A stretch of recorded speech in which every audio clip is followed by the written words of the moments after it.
Children's Bible club के साथ में जुड़कर हिब्रू सीखने वाले आप सभी विश्वासियों को शालोम। आप लोगों को बधाई देना चाहता हूं कि आप लोग पिछली 40 क्लासेस में साथ रहे और हम लोग इब्री बाइबल पढ़ना आरंभ करने वाले हैं और आज हम लोग उसमें से पहली पुस्तक, पहला अध्याय और पहला वचन ही पढ़ने जा रहे हैं। चलिए शुरू करते हैं आज की क्लास। आओ हम सीखें इब्रानी भाषा। बाइबल की पहली पुस्तक और उसका पहला अध्याय और उसका पहला वचन, जी हाँ, उत्पत्ति का पहला अध्याय और पहला वचन अंग्रेजी बाइबल में से भी देखते हैं जेनेसिस चैप्टर 1 वर्स 1 और इब्री बाइबल में भी देखते हैं हम लोग बेरशीत एखाद एखाद। सबसे पहले हम इस वचन को हिंदी में पढ़ लेते हैं क्योंकि हम ये सारी बातें हिंदी में ही सीखते आ रहे हैं। आदि में परमेश्वर ने आकाश और पृथ्वी की सृष्टि की। अंग्रेजी में देखते हैं, in the beginning God created the heavens and the earth. और अब इसे इब्री भाषा में भी देखते हैं, बेरेशीत बारा एलोहीम एत हाशमाइम व एत हाआरेत्स। मैंने जिस गति से पढ़ा है आप भी इस गति से वरन इससे ज़्यादा गति से पढ़ना सीखोगे और साथ ही इनके अर्थ को भी समझते हुए, और परमेश्वर का आत्मा हमें इस बात को करने में सहायक हो। तो आइए इस पहले वचन को हम शब्द ब शब्द देखेंगे और उसका उच्चारण और उसका अर्थ जानेंगे। तो पहला शब्द इस समय आपके स्क्रीन पर है और मैं चाहूँगा कि अब तक के जितना भी कुछ हमने सीखा है उस आधार पर इसे पढ़ने का प्रयत्न करेंगे। पहला अक्षर है बेत और उसके नीचे दो बिंदु मतलब कि उच्चारण ब है और उसके बाद में रेश है और दो आड़े बिंदु डले हैं मतलब उच्चारण रे का है। फिर अलेफ है, शिन है और शिन के नीचे एक बिंदु है और बाद में योद भी है मतलब ई की मात्रा लगानी है श पर और बड़ी ई की मात्रा और फिर उसके बाद में है ताओ। तो ये हो जाएगा ब रे शी त। मैंने जो अक्षर ऊपर है उस ही के नीचे हिंदी का अक्षर या शब्द पूरा लिखा है और इसका उच्चारण भी आप इस पहली क्लास में मतलब जो रीडिंग की पहली क्लास है उसमें भी इसी रीति से हम लोग करेंगे, पर आगे की क्लासेस में मैं इस तरीके से नहीं बताऊंगा, नहीं तो हिंदी पढ़ने वाले इसमें गड़बड़ा जाएंगे। तो ब के नीचे मैंने ब लिखा है, रे के नीचे रे है, फिर उसके बाद में शी के नीचे ही शी है और फिर ताव के नीचे त डला हुआ है। तो उच्चारण बेरेशीत है और कई बार आप इसका उच्चारण बेरेशीत भी सुनोगे। तो ये पहला शब्द है और इसका अर्थ होता है शुरुआत में, मतलब आदि में, इन बिगिनिंग या इन द बिगिनिंग जैसा आप अंग्रेजी बाइबल में पढ़ते हैं, बेरेशीत।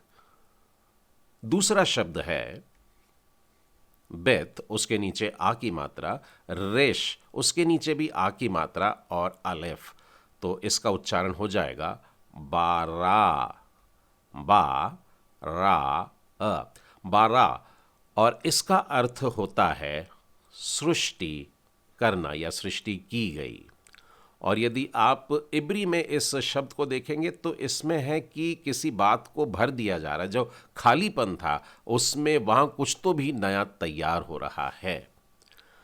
और इसे करने वाला कौन है, यह तीसरा शब्द है और मैं चाहूँगा आप इसे पढ़ें। ये अलेफ है और नीचे बिंदुओं का जो आकार है वो ए का उच्चारण लेता है।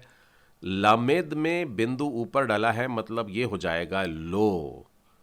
फिर उसके बाद में है हे, नीचे एक बिंदु है और योद, तो हो जाएगा ही और फिर फाइनल मेम डला हुआ है तो ये हो जाएगा ए लो ही म, एलोहीम यानी कि परमेश्वर।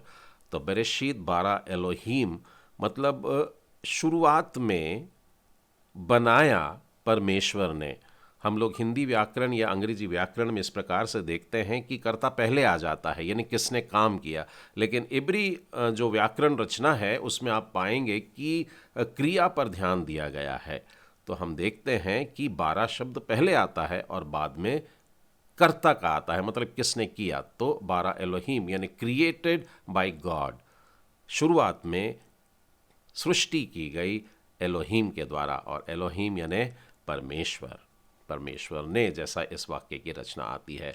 और इसके बाद वाला जो शब्द है वो है अलेफ और ताओ। आपको जानकर के अचरज होगा कि पूरी इब्री डिक्शनरी में यह शब्द मिलता ही नहीं, और इसका उच्चारण बड़ा सरल है, यानी कि अलेफ है और ताव है, एथ है। हम इस शब्द को किसी और क्लास में अलग से देखेंगे, पर फिलहाल मैं केवल एक प्रश्न चिन्ह लगा करके रख देता हूं, क्योंकि इस शब्द का अपने आप में कोई अर्थ नहीं पाया गया है, नहीं ढूंढा गया है। इसके बाद का जो शब्द है वो है हे, जिसके नीचे आ की मात्रा है। शिन के नीचे भी आ की मात्रा डली है, मतलब उच्चारण हो जाएगा शा। तो हा शा, म यानी कि मेम के नीचे भी आ की मात्रा है तो हो जाएगा माँ, और फिर है योद बिंदु और फाइनल मेम ईम। और मैंने आपको पहले भी बताया है कि ईम यानी समथिंग इन प्लूरल, बहुवचन में कुछ है, बहुत सारी चीज। और हा का भी अर्थ मैं आपको बताना चाहता हूं, हा मतलब स्पेसिफिक, द, और इसका उच्चारण पहले लिख लेते हैं हम लोग, हा शा मा ईम, हा शा मा ईम। और इसका अर्थ होता है आकाश, और आकाश से आकाश मंडल का मतलब है, और इसीलिए जो ईम शब्द है प्लूरल में जो है, अंग्रेजी में आप इसे पढ़ेंगे द हेवेंस लिखा हुआ है, तो ये हो गया हाशमा ईम। और फिर इसके बाद का शब्द है वाव के नीचे दो बिंदु डले हैं और उसके बाद में एथ है। पहले वाला एथ हमने देखा कि जब वो अकेला सा आता है तो हम नहीं जानते क्या, लेकिन जब वे वाव के साथ में जुड़ता है तो ये एक कंजंक्शन बन जाता है, यानी कि जोड़ने वाला शब्द। शब्दों को जोड़ सकते हैं, वाक्यों को जोड़ सकते हैं, मतलब ये एंड है अंग्रेजी का या हिंदी का और है। तो इसका उच्चारण है वेएथ और इसका अर्थ होता है और। तो हमने देखा कि आदि में बनाया परमेश्वर ने आकाश और अगला शब्द क्या आएगा, मेरे ख्याल से आपको उसका अर्थ पहले पता लग गया है, लेकिन अब देखते हैं इब्री में कैसे लिखते हैं। और इसे लिखा जा रहा है हे के नीचे आ की मात्रा है, उच्चारण हो गया हा, यानी कि अंग्रेजी के हिसाब से द, और उसके बाद में है अलेफ और उसके नीचे भी आ की मात्रा है, और रेश है ए की मात्रा के साथ में, और फिर फाइनल सादे है और इसका उच्चारण हो जाएगा हा आ रेज, हा आरिज। आरिज का मतलब होता है धरती, पृथ्वी, और हा आरिज, हा लगा देने से द अर्थ। इस प्रकार से आप स्पेसिफिकली इस पृथ्वी के बारे में बात कर रहे हैं, ठीक है। तो इसका हिंदी में अर्थ होता है पृथ्वी। तो इस रीति से हम लोगों ने पहले अध्याय के पहले वचन को पूरा बोल लिया है। मैं पूरा वचन अभी एक साथ आपके स्क्रीन पर दिखाना चाहूँगा, और ये रहा। और मैं चाहूँगा कि आप इस वचन को पढ़ें। ये उत्पत्ति का पहला अध्याय और पहला वचन है, बेरेशीत बारा एलोहीम एत हाशमाईम वेएत हाआरेत्स। मेरे ख्याल से आपने काले अक्षरों की बजाय ये कत्थई रंग के अक्षरों को पढ़ लिया है। मैं इनको फीका करता हूँ। मेरी इच्छा है कि आप धीरे ही सही लेकिन इन इब्री अक्षरों को पढ़ने का प्रयत्न करें। चलिए धीरे धीरे शुरू करते हैं। आपको दाहिने हाथ ऊपर से शुरू करना है, और पहला है ब रे शीत, बरेशीत। उसके बाद बीच का बारा, बारा, और उसके बाद में एलोहीम, एलोहीम, और फिर बीच का शब्द है एथ। मेरे ख्याल से आप स्क्रीन पर धुंधले दिख रहे हिंदी अक्षरों को तो नहीं पढ़ रहे हैं। बहुत अच्छा होगा यदि आप उनकी तरफ ध्यान न देते हुए काले अक्षरों की तरफ ही देखिए। चलिए आखिरी लाइन का पहला शब्द है हा शा माईम वे एत, और आखिरी शब्द है हा आ रेत्स, ठीक है। तो मेरे ख्याल से इनके अर्थ भी आपको अंदाज आ जाना चाहिए। बेरेशीत मतलब आदि में, शुरुआत में। उसके बाद में बारा मतलब सृष्टि रखना, मतलब बनाई गई, क्रिएटेड। और उसके बाद में एलोहीम यानी परमेश्वर। फिर उसके बाद में हाशमाईम मतलब आकाश, वेएत मतलब और, हाआरित्ज मतलब पृथ्वी। एक बार और इसे देख लेते हैं।